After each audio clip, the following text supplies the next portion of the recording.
posibleng buhay si Norman at nagtatago na sa ibang pangalan. Sinerch namin yung mga different universities. Meron kami nakitang Abraham Espiritu. Pwede ka bang makausap? Tungkol saan? Tungkol to kay Tasing de la Cruz. Naging leader siya sa mga tindera sa palengke noon. Ano bang gusto mong malaman tungkol sa kanya? Gusto ko lang sana makilala ang pamilya niya. Tungkol sa anak niya. Kung hindi ko matatakasan ang mundo ni Daddy, baka pwede ko siyang baguhin para kay Fatima. Saan mo balak magsimula? Sa mundo ni Norman. Nagustuhan ko yung tirada mo. Kung nagustuhan ko, sigurado si Judge nagustuhan rin yun. Di ba masyadong maaga ipangganap na papasukin natin si Atty. Abra sa mundo natin? Paano kung isa pala siyang traidor? Si Atty. Abra magtatraidor. Imposibleng mangyari yon. Attorney Abraham Espiritu. Pinuno namin si Judge Balmores. Napapanahon na para maging isa kang alamid. Atty. Abra, isa ka ng ganap na alamid. Kapag sumuway ka sa pagiging isang alamid, sa pamamagitan niyan, ikaw mismo ang tatapos sa sarili mong buhay. Nakakalimutan mo ata, Atty. Aguirre, na alamid na rin ako.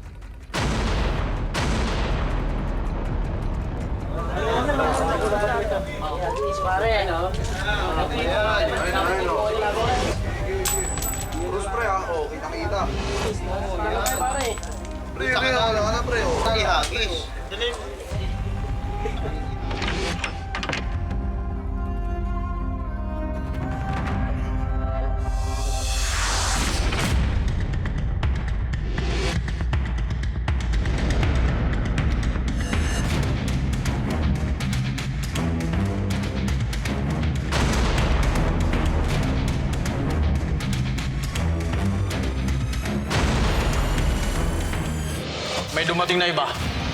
Kung bibira.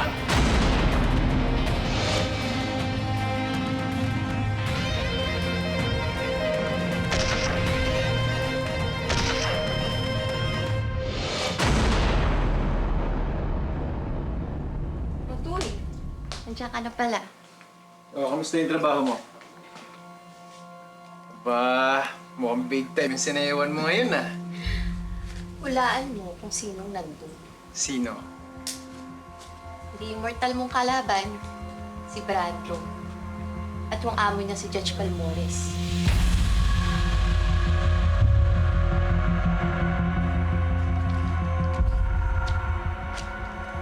Bakit ngayon mo na sinabi sa akin? Para ano? Para lusubin mo sila? Mamatay ka lang dun. Masyadong maraming nakapaligid dun. Uy, huwag mo na nga masyadong isipin yun. Hindi pa nila oras ngayon. Ako muna asikasuhin mo.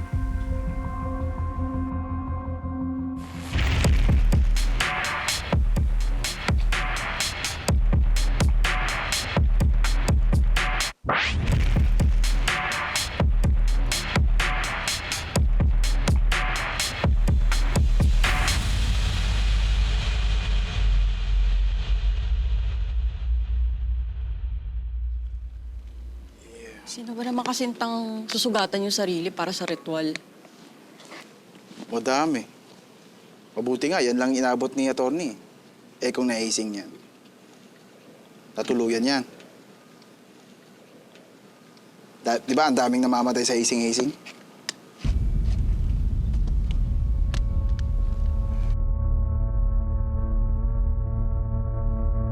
Di naman frat yung pinasukan ko, Pito. So, totoo palang may kapatirang alamid.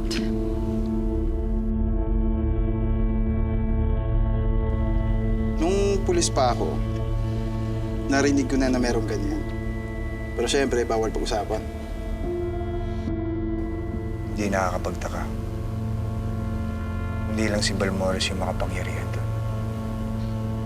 Kung hindi lahat ng membro nito. Mga makakapangyarihang mamamatay tao. Na pinamumunuan ni Balmores. Kaya pagkatapos ng misyon natin, hindi lang dapat si Balmores ang mapapabagsak natin, kung hindi ang buong alamid. Lupit mo, Atty. napasok mo na yung inner circle nila. Basta ingat ka lang. Dahil hindi ka talaga nila bubuhayin kapag nalaman nila kung sino ka talaga. Ba, yung pagiging alamid ko, yung pinakamabilis na paraan para mapatunayan kay Mercy na tama ang pinaglalaban natin.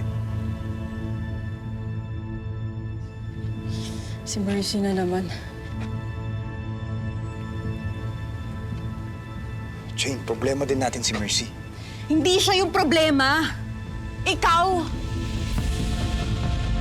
Ayaw mo siyang tantanan eh. Ano ba to? Para ba basan talaga itong ginagawa mo? Para sa katarungan o para kay Mercy?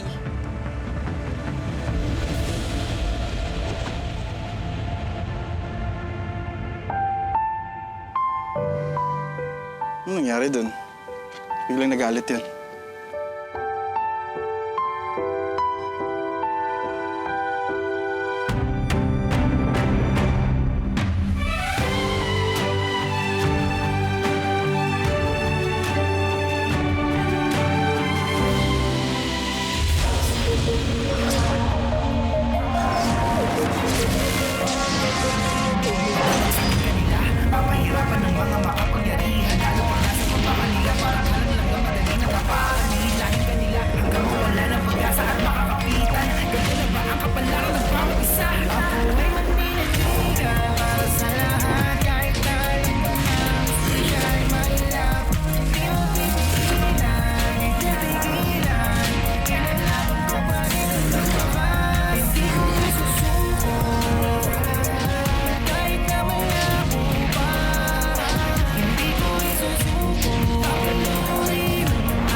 Paano natin masisiguro na si Norman de la Cruz at si Atty. Abraham ay iisa? Pwede natin ma-confirm kung makakuha tayo ng fingerprint ni Atty. Espiritu. And from there, we can compare those fingerprint record na meron tayo with Norman de la Cruz kasama ng mga mugshots na nakuha namin. May naisip akong paraan. Hintayin mo ako at babalik ako.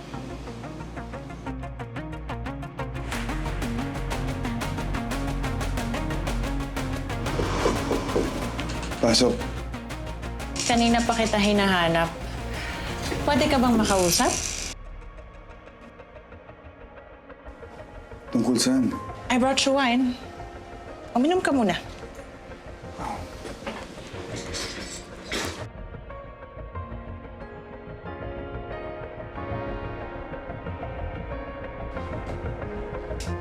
Sorry, Mrs. Aguirre.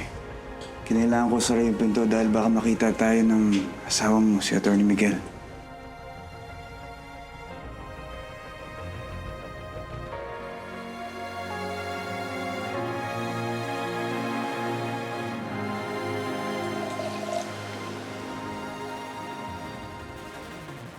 Thank you.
Norman.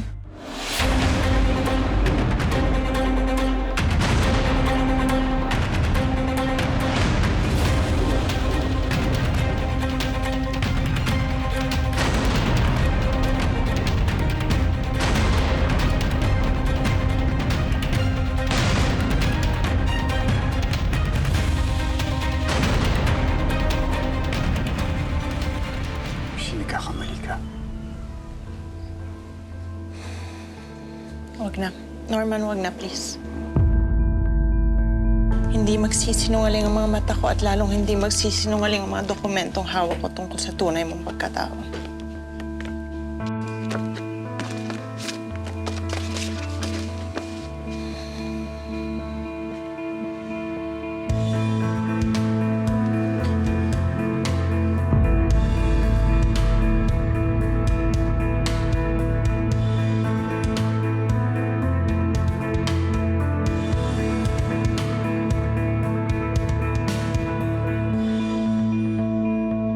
Bakit mo itinago sa akin? Bakit? Kung may binabalak kang masama sa pamilya ko, please, huwag mo nang ituloy. Wala akong balak na masama sa pamilya mo, Mercy. Si Judge Balmores lang ang pakay ko. Wala nang iba. Pero bakit mo piniling magsinungaling sa akin kaysa sabihin yung totoo? Araw-araw kitang pinagdasal na sana hindi ka malagay sa panganib. Umasa ako na makikita muli kita.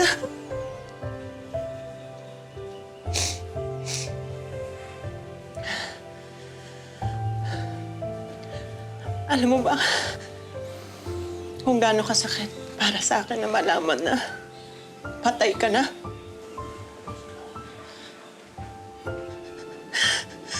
Para rin akong namatay, Norman. Yung pala, ito ka buhay na buhay. Masisisi mo ba ako, Mercy? Nung nakalimutan ko na lahat ng pinagdaanan natin. May asawat anak ka na. Siguro alam mo na nangyari sa akin. 3 taon ako nasa bilingguan. At anong unang ginawa ko nung makalayo ako, puntahan ka. Ikaw ang inuna ko. Higit pa sa lahat. Pero pinagtangkang akong patayin ng asawa mo si Miguel. Sa awa ng Diyos, nabuhay ako, hindi para gumanti. Pero para bigyan ng hustisya ang aking nanay. Si Rudy. Si Cherry. At yung iba pang biktima ni Balmores. Mercy, isa lang yung hihilingin ko sa'yo. Bigyan mo ako ng pagkakataon na patunayan sa korte lahat ng krimen ng tatay mo. Naniniwala ako sa'yo noon, Norman de la Cruz. Ngayon sa'yo, Abra Espiritu, hindi ko na alam. Ewan ko na. Hindi na kita kilala. Ibang tao ka na. Mercy.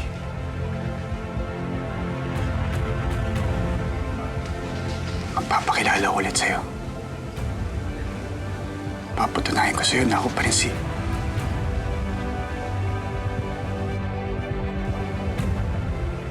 si Norman de la Cruz.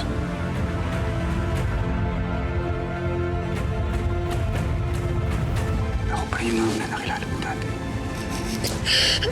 Gusto ko lang umalis. Mercy. Mercy.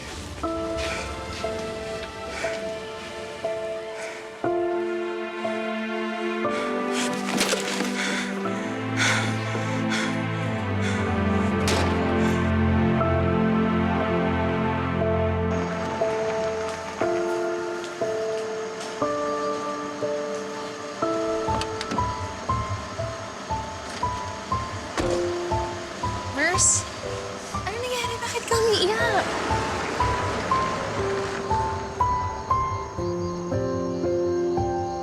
Ano nangyari?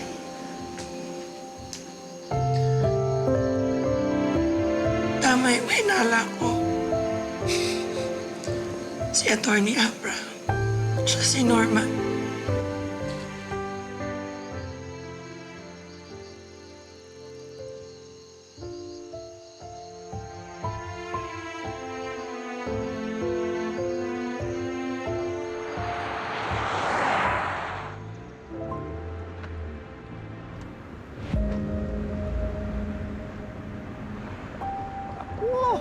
Tol, yan ka na naman. Tulala ka na naman, ha? Tol, alam mo, sana nakumbinsi talaga siya na wala kang ibang ginusto. Diba? Kundi para sa hustisya ng nanay mo. Sana, okay. Umaasa pa rin ako na siya yung dating nurse yung nakilala ko. Na nakakaunawa sa pinaglalaban ko. Bakit, Tol? Ano ba sa tingin mo? Nagbago ba siya? Ano ba? Ayaw ko, Tol. Nasasapat na sa akin ang binigyan niya ako ng pagkakataon na mapatunayan sa kanya na ako pa rin si Norman. Yung Norman de la Cruz na nakilala niya dati. At alam mo, Tol, ang pinaka-importante doon, Tol, hay! Yung Norman na dati niyang minahal. Yun. Dati doon, Tol, ano ka ba? Yun eh. Diba? Sa kabila ng pagtukod ni Norman sa akin, I found myself falling for him. Nakita ko ang tunay na kalooban niya. Naramdaman ko ang sakit na nararamdaman niya. Nalaman ko na hustisya lang ang hinahanap niya para sa nanay niya. Pero, anong gusto niyang mangyari ngayon? Sabi niya nagbalik siya para patuloy niyang hanapin ang hustisya. Hustisya ba talaga binalikan niya? O ikaw?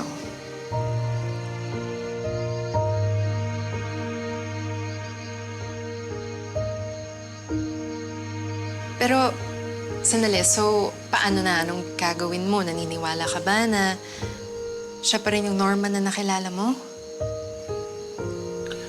Gusto kong maniwala na siya pa rin si Norman. Pero natatakot ako, Rachel. Paano kung hustisyang hinahanap niya ay hindi tama? Natatakot ako para sa anak ko. Gusto kong malaman kung totoo ang lahat. So, sasabayan mo si Atty. Abra? Kung yun ang kailangan. Sabi ka ng totoo, Mers. Mahal mo pa ba siya?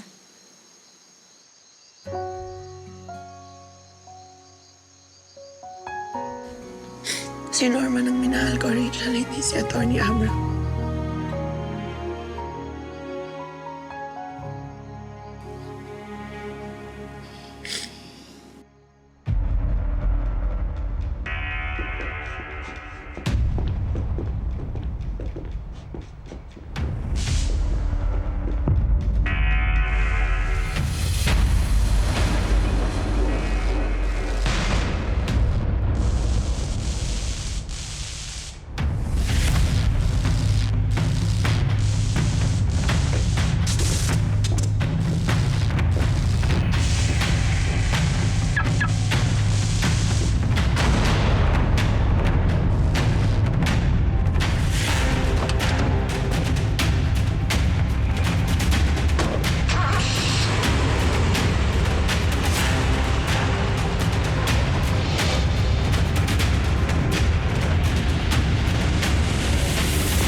Pido, Jane, asan ka? kakalabas ko lang ng law firm. Kinausap ako ni Miguel. Ipapatawag ng meeting si Atty. Abra. Importante daw. Hindi na tayo pwede dun sa dati. Masusunog na yun. Maghanap ka ng bagong safe house. Ingat ka.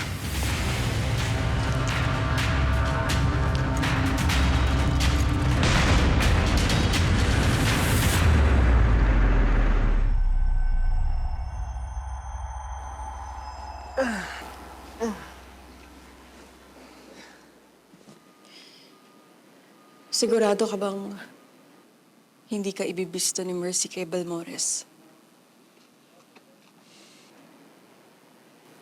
Kailangan ko siya makumbinsi na totoo ang hinala ko laban sa tatay niya.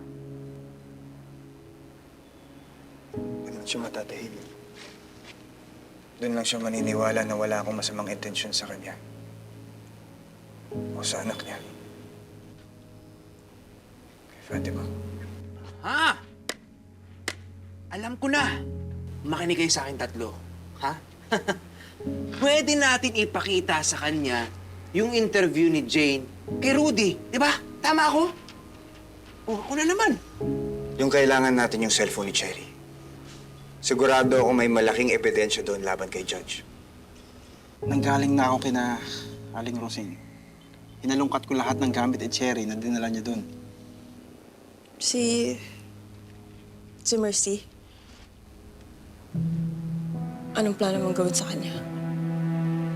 Babantayan ko siya. Kasabay ng pagdikit ko kay Balmores. Niniwala ako pag nagtiwala siya sa akin ulit. Matutulungan niya tayo laban kay Balmores.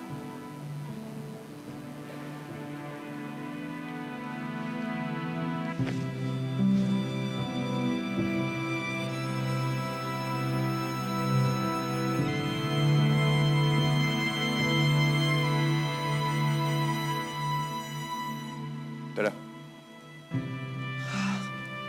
O, paano, Tol? Una na kami, ha? Ingat, Tony.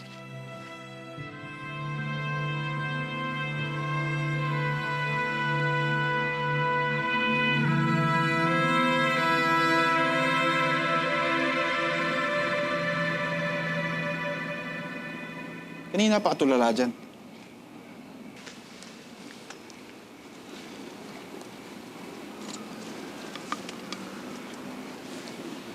Iinis kasi ako eh.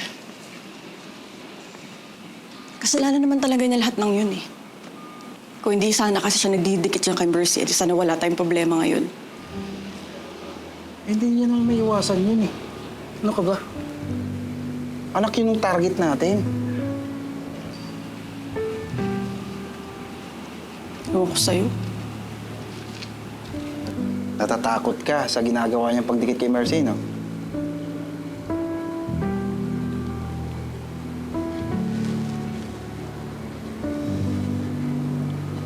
Paano kung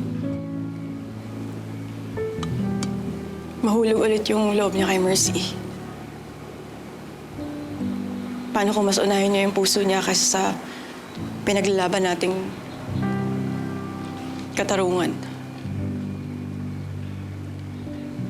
Ipagdasal na lang natin na hindi mangyari yun.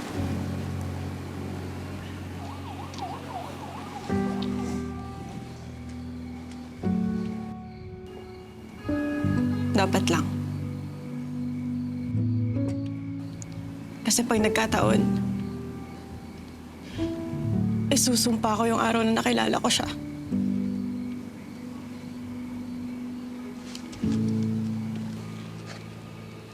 Dasal tayo.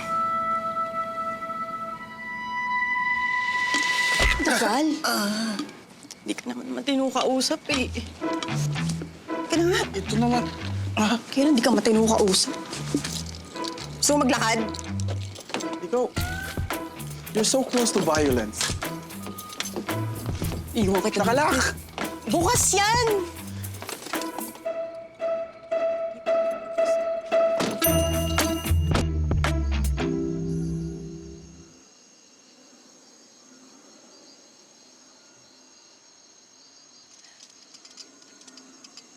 Mukhang malalim ang iniisip mo. Si Abra ba?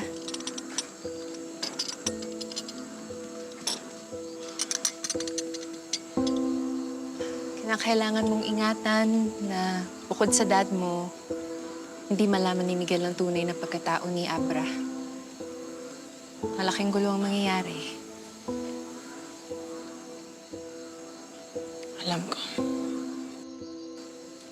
Di mo ba siya pwedeng kausapin na lumayo muna? Kilala ko si Atty. Abra. Kahit noon pa na Norman siya, hindi yung titigil hanggat mabigyan niya ng hustisya ang nanay niya. Naintindihan ko naman din yun. A justified act. Real talk lang. A justified act na pwedeng kasira ng buhay naming lahat. At maging rason ng kamatayan ni Abra. I just wish na ordinaryong tao lang si Dad. Alam mo yun? Hindi puno ng pera at kapangyarihan.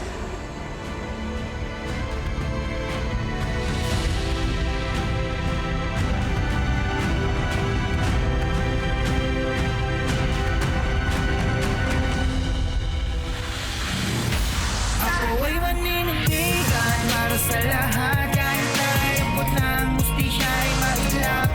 Di mo titigilan, di titigilan.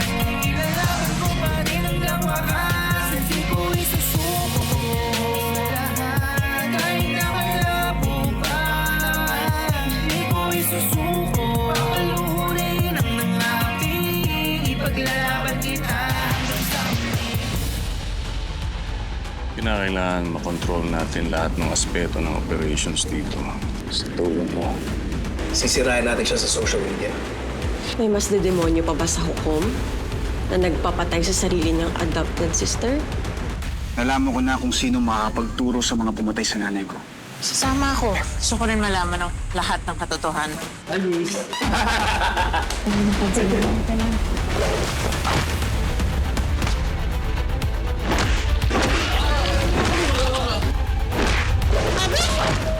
Gusto na yung mga pending cases natin. Anong ibang trabaho? Ano ibang trabaho? Wala akong pakialam sa ibang mong trabaho! Mukhang malapit na tayo kay na Master. Sino kayo? Anong ginagawa niyo rito? Si Mercy. Sino kasama niya? Si Abra. Sinasabi ko na may gusto talaga yung lalaki niya sa babae yan Miguel, asawa ka. Karapatan at tungkulin mong ipaglaban ng kasalanan. Gandiyan ka na lang, attorney. Makikita mo kung paano ko atulan ng parusa ang asawa ko. Juan!